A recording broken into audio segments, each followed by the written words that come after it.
Nothing much. How about you? Nothing much, just working on the car in the shop and having a nice, good Sunday. That's fun. Well, I guess we should dive into episode 7, shall we? Yeah. Okay, so before we actually get into this episode, let me tell me how how did you get this Amigos job?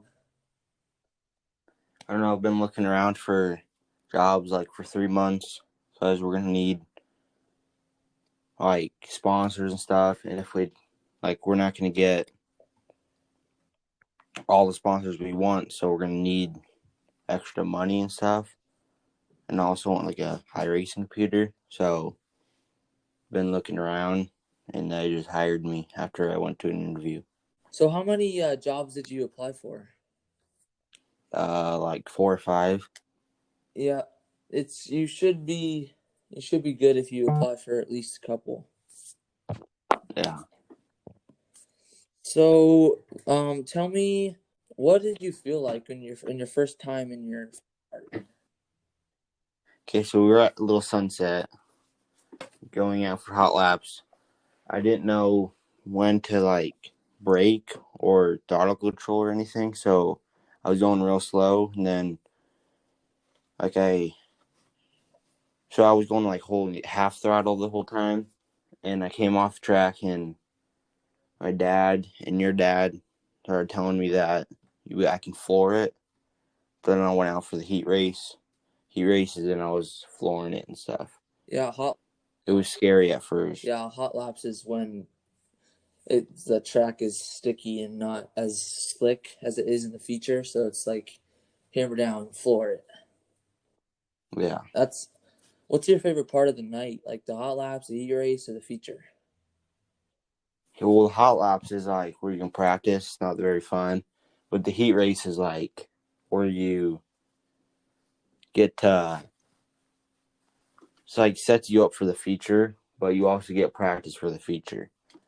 And you get to practice with, you get to see how the other people drive, and then you can like change stuff up.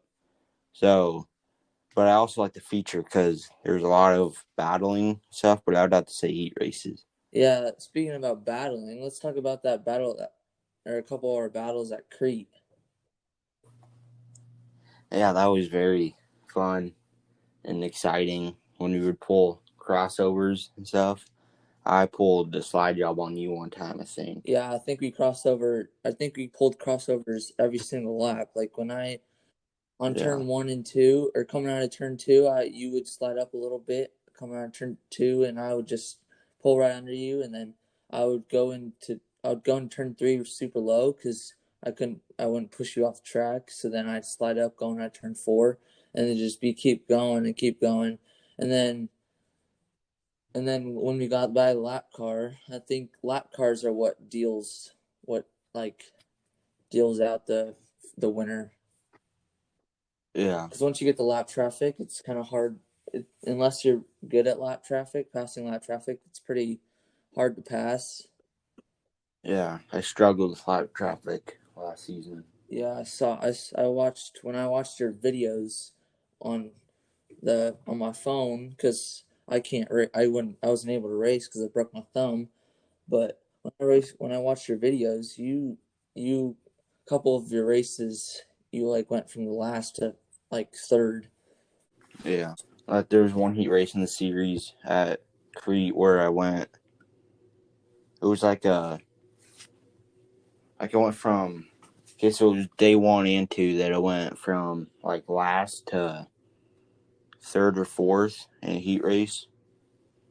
But first night, I struggled a lot with gearing and stuff, and I was just getting pushed around by everyone. I wasn't being as aggressive as I should have been with them. But in the heat race, I went from last, and then I made it to like sixth or seventh, and there was a caution. That's when I almost crashed into like 2 people, but I avoided it, and then I caught up to like fourth, and it was right at the line that I got. It was like right at the line with fourth place. Yeah, talking about crashing. This wasn't really a crash, but I remember when you went to Waukene, you kind of flew off the track a little bit. Yeah, Eric, he told me not to go on the high side, and I did it anyways, and I learned not to do that, and because I flew off the track, but I caught up to like, I don't remember, fourth or fifth maybe after that. But then the second heat, I went from um, last to third in one corner. Yeah, I got like a really good start. I think unless you're drifting like in a faster car than a go kart, I think that you probably can't really run the high side because when I ran the high side at Crete to try to keep up with you, I kind of kept up with you, but then you leave me on the straightaways. Yeah, It's if the car is not fast enough to go to run the high side, I think you just have to follow. It's just follow the leader until just the guy in front of you just messes up just a little bit and you get lucky. you have to like follow people's mistakes. Like I learned at Waukene, I learned like some people's mistakes there, and then I used them. I used that to my advantage in Kansas City, and then I learned more people's mistakes in Kansas City, and I used that both days at Crete. Yeah, what's your biggest failure? At least I shouldn't probably say failure. Like, what's your biggest mess up that you have, and what have you learned from it? Probably being smooth, but I've learned that like not to saw the wheel, and I've gotten better at that as the season gone on. What is your biggest like mistake or mess up? My biggest mistake probably is in the cage car. Probably I didn't really get to learn to how to drive that very much, but I kept up with them for a little bit. But I didn't really learn as much as I probably could have in the cage cart. But we already sold that. That's gone. Now we're on to the micros. Yeah. Hopefully, mistakes in the micros. How did you feel? Okay, speaking of cage cards, how did you feel when you flipped? Flipping a race car happens. It feels like it happens in a millisecond, and it actually does. Because 1 minute you're up, 1 second you're upside, you're going on a turn four, and then the next second you're upside down, watching your dad run to you and flip you over. Yeah, that was scary. Yeah, and then once they flipped me over, me and my dad wanted me to go. I wanted to go back and race again because my car, I probably still could have raced because it wasn't that damaged. It just the bumper on the left side was just up a little bit, but my thumb it just hurt. And then they said that you can't go back out if you flip. Yeah, because it's like a safety hazard. Yeah, but then 2 races later, I had a flat kart race with you, and I had to race the um I had to race the I had to do at least one lap to secure the championship. And instead of doing one lap, once you start getting in the groove, your pain goes away, and I just finished the whole race and won. Yeah. Did you end up getting second that race? Yeah, I think. Yeah. Yeah, I remember when you held my trophy up. Yeah. And then yeah, you said my dad you told my dad to hold it, but then he told you not to. I did it anyways. Okay, so speaking of like, we were talking about you moving up to micros. What's one thing you wish you would have known before you began your career? Well, I haven't really started my career. I've only done two races, but there's not really. Like go karts and Oh anything. well, go karts.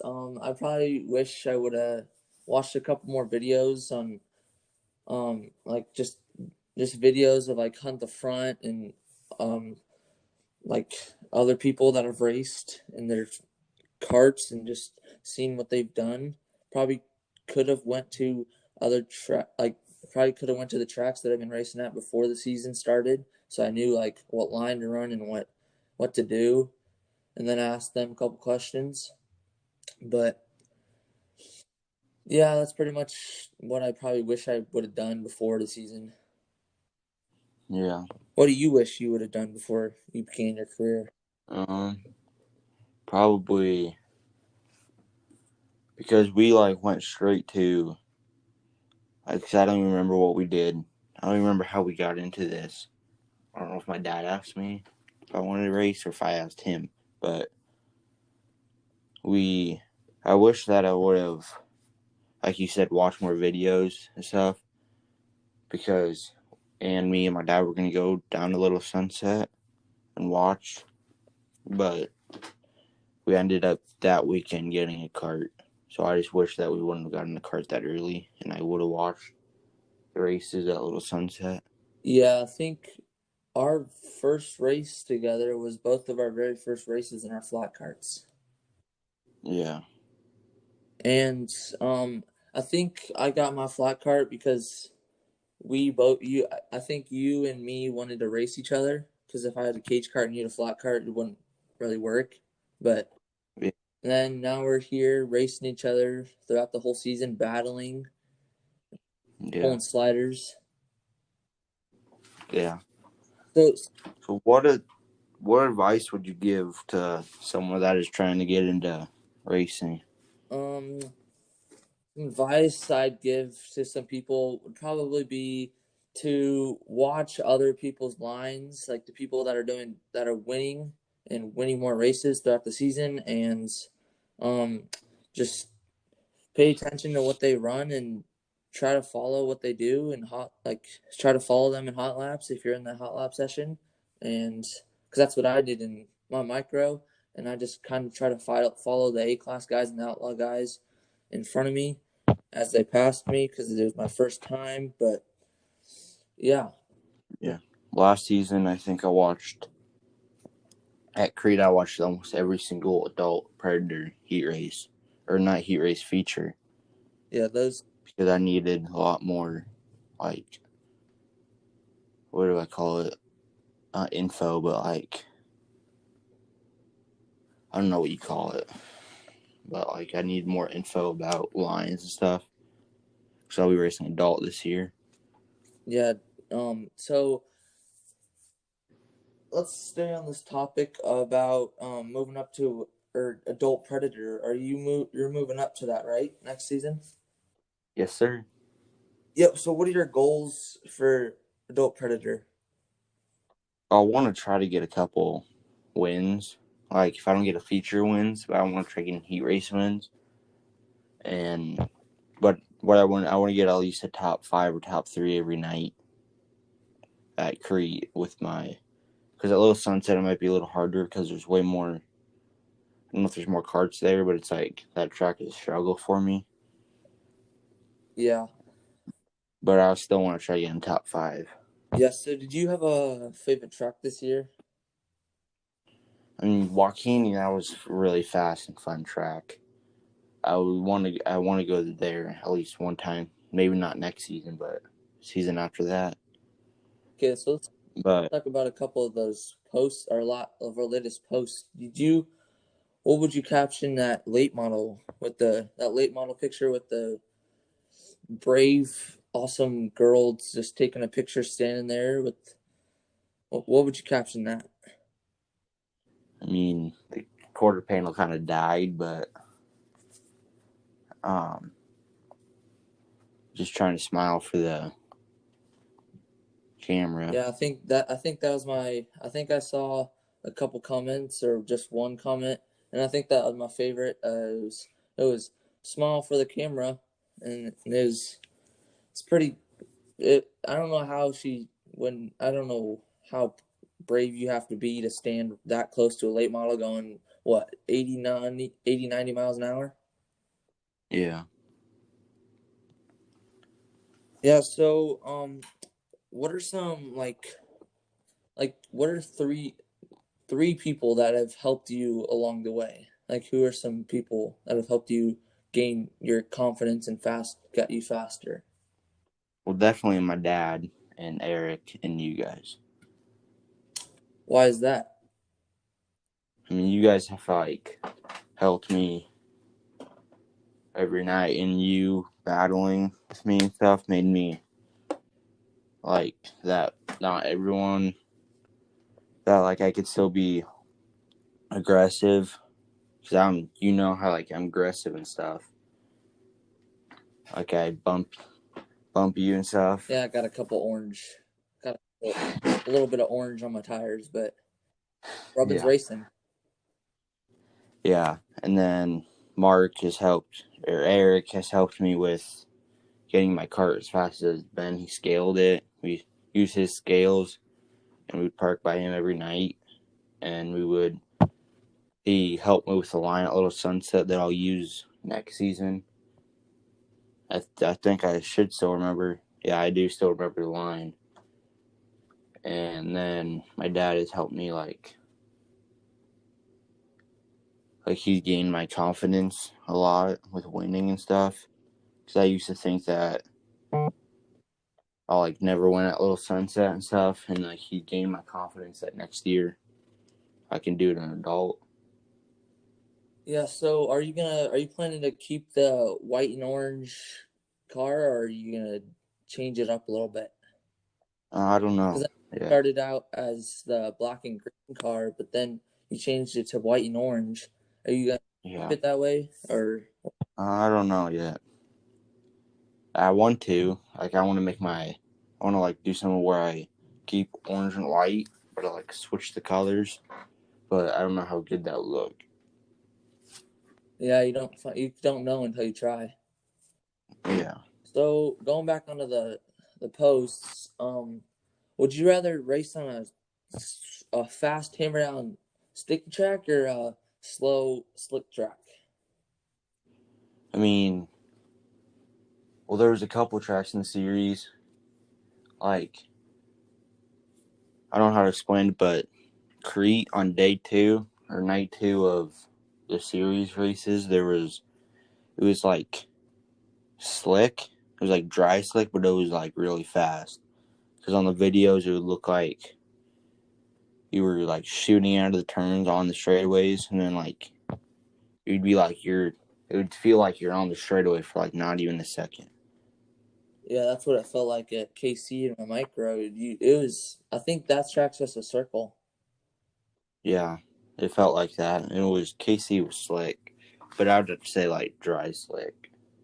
Yeah. So what's the difference between dry slick and slick? I might sound dumb here, but I don't really know what the. I don't either. It just seems dry slick is dusty, I guess, or something. I don't know. And slick is just. I think dry slick you can't really see the slick in the track, but like slick you can see the shiny stuff. I don't really know. Yeah, I think because my one time when my dad went to go for his practice session, it was like 2 hours at Eagle, and it was like really dusty. Yeah, But I don't know if that was. It wasn't really. It didn't look slick, but there was like dust. Like it looked like there was just dust shooting out from his rear tires. yeah. I have a picture of me on practice night at Crete, like sending it into the turn, going sideways almost, like not almost all the way sideways, but I was turning right, and there was dust all behind me. I can show you that picture, or I'll post it on Facebook sometime for a post and show everyone. Hey, tell me about a time when your confidence level went like down a lot and you thought you couldn't win or anything. Probably the time when I flipped at Little Sunset when I went out in my flat cart. I doubted myself. I didn't think that I would be able to do it because when I was obviously I was crying because I had a, I had a dislocated thumb or something. Forgot Yeah, forgot what it was, but yeah, I didn't think that I was gonna. I didn't even think I was gonna finish a lap, or because I thought I was just gonna. I don't know. I just didn't think that I was gonna do good. yeah. I would say probably like night 1 at Crete of the series when I was getting pushed around and stuff. And I'm not gonna say names or anything, but I was getting mad and stuff, and my confidence level just went skyrocketed down. Like I wasn't trying as hard as I usually do. Yeah, so tell me about your favorite, like, tell me about your favorite race that you've raced in, like, this year. I'd probably say well, the one with you, the first one with me and you battling, that was fun, but also it was also fun because night two was fun because I passed a lot of cars, and it's like fun when you pass a lot of cars and they pass you and you pass them, like battling, but not with the same cars. But I'd have to say probably me and you battling. Yeah, I remember that one when we battled, or one of the races when we battled. I'm pretty sure after the race on the back straightaway, I'm pretty sure Nick came out and gave us both high fives. I was kind of scared when I went to him. Yeah, I thought he was I thought he was gonna yell at us, like, yeah. but then I just went by and slapped his hand and heard a couple things on the we don't need to talk about, but Heard a couple things we shouldn't say. yeah. But that was probably the most fun race that I've ever had in the go-karts. Yeah, like that race wasn't even about winning. I was just about me and you battling. Yeah, I didn't care about winning. I just cared about I cared about winning. I just was having fun out there. let's stay on the topic with Nick. We're actually going to the swap meet next week, and we will actually be interviewing a whole bunch of drivers that we haven't done yet that will be there, and it should be pretty interesting and fun. We will have a better mic, and it'll sound more like a podcast. So Just yeah, we'll have Nick Dice, the owner of Tuxedo Park Racing Crete. We will be interviewing him and talking about next season, and we should be doing a track walk too, or a frozen track walk. You want to say? yeah. So I think that is all I have for today's episode. I hope you learned a lot and a couple tips for the younger drivers that are just coming up to this racing life, and hopefully you guys are having a great week and a start of this next upcoming week. And Do you have anyone you want to thank? I'd actually like to thank my sponsors and my dad. He has helped me a lot. He's actually working on the race car right now as we speak, and we have actually, or he's working on the wires that are connected, and we actually just got the new Micron 5. It's not really that new, but that's what we've got, and it's pretty techy, I'd say. But my sponsors, Chicken Bone, I like to say Chicken Bone Alley, 316 Strategy Group, Trinka Industries, Papio Pit Barbecue, Barrett Clinic, and Randy Vanderheiden Trucking, and I think I'm forgetting one more. But I think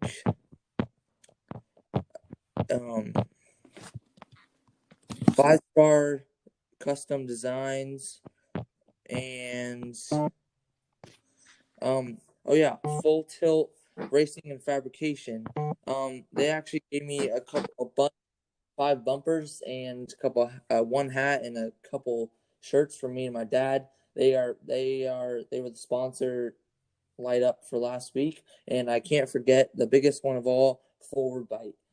We started this a year ago, and we actually went to the Chili Bowl, and it was quite the experience. Me and my dad were wearing white Forward Bite shirts. It was the very first design at the time, and everyone just came up and asked us, "What's Forward Bite? Why are you wearing a white shirt to the racetrack?"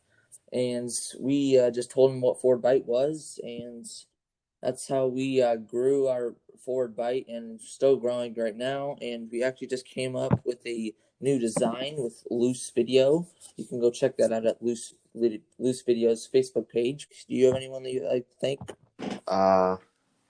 Let's thank my dad for the opportunity to get into this. Eric and Scarborough's. You and Mark, Forward Bite, getting Eastern Green Losses, and Alicia Bub, and everyone who, and especially all of our listeners on Vandy Podcast. Yeah, I forgot one sponsor. Actually, my mom's work. Sorry I forgot this, but it was a Genevieve Physical Therapy. She helps people out a lot, and she, if you ever get hurt, you should probably go to her, and she'll fix you up, and she'll stick a needle in you and help you feel better. But yeah, thank you all of you 570 something followers for listening to these podcasts and commenting on our Facebook posts. Hopefully we keep growing, and see you next week on episode 8 at the Tuxedo Park Raceway Swap Meet. See ya.